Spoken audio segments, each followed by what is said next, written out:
শুধু ঘোড়াই নয়, সঙ্গে দিয়ে দিচ্ছি আমার এই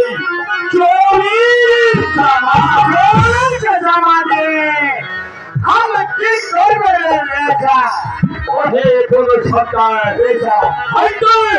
ভবিষ্যৎ তোমার কোনো কাজে লাগতে পারে রেখা আমি সানন্দে গ্রহণ করি তোমাকে